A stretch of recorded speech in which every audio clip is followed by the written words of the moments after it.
మోందా తుఫాన్ కారణంగా ఎలాంటి నష్టం జరగకుండా చర్యలు తీసుకుంటున్నామని హోంమంత్రి అనిత, మంత్రి సత్యకుమార్ తెలిపారు. రెవెన్యూ శాఖ గత 2 రోజుల నుంచి ప్రత్యేక దృష్టి పెట్టిందన్నారు. అన్ని శాఖలు సమన్వయంతో పనిచేస్తున్నాయని చెప్పుకొచ్చారు. అన్ని జిల్లాల కలెక్టర్లు, ఎస్పీలను అలర్ట్ చేశామని హోంమంత్రి అనిత తెలిపారు. చిన్నపిల్లలు, తల్లులను సురక్షిత ప్రాంతాలకు తరలించాలని ఆదేశాలు ఇచ్చామన్నారు. మత్స్యకారులు వేటకు వెళ్లొద్దని సూచించారు.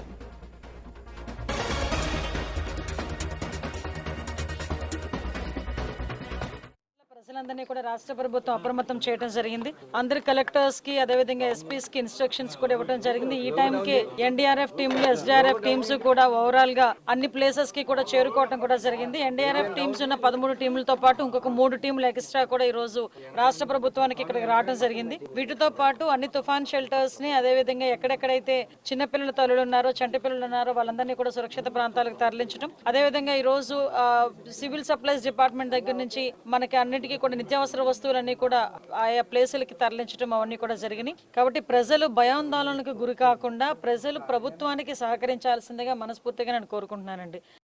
మోంతా తుఫాన్ చెన్నై నుంచి 520 కిలోమీటర్ల దూరం నుంచి అతి వేగంగా వస్తా ఉంది. మన వైపు మచిలీపట్నం నుంచి కళింగపట్నం మధ్యలో తీరం దాటే అవకాశం ఉంది. కాబట్టి ప్రభుత్వ యంత్రాంగం మొత్తం కూడా అప్రమత్తంగా ఉండాలి. ఎక్కడ ఎలాంటి అవాంఛనీయ సంఘటనలు జరగకూడదు చెప్పేసి గౌరవ ముఖ్యమంత్రి గారు టెలికాన్ఫరెన్స్ తీసుకుని ఉదయం నుంచి కూడా ఆర్టీజీఎస్ లో వారు దాన్ని పర్యవేక్షించుకోవటం, గౌరవ లోకేష్ గారు కూడా ఆర్టీజీఎస్ లో కూర్చుని అందరి కలెక్టర్లని, అలాగే ఇన్ఛార్జ్ మంత్రులందరినీ, అలాగే రెవెన్యూ సిబ్బంది ఎవరైతే క్షేత్రస్థాయిలో పనిచేస్తూ ఉంటారో వాళ్ళందరినీ ఎక్కడ లోతట్టు ప్రాంతాలు ఉన్నాయో అన్ని కూడా రీహాబ్ సెంటర్లకి అందరూ కూడా తరలించే విధంగా, అలాగే ఎస్డీఆర్ఎఫ్ సిబ్బంది అందరినీ కూడా అప్రమత్తం చేసుకుంటూ అన్ని విధాలా కూడా ప్రభుత్వం సంసిద్ధమైంది. ఎక్కడ కూడా ఎలాంటి అవాంఛనీయ సంఘటనలు జరగకుండా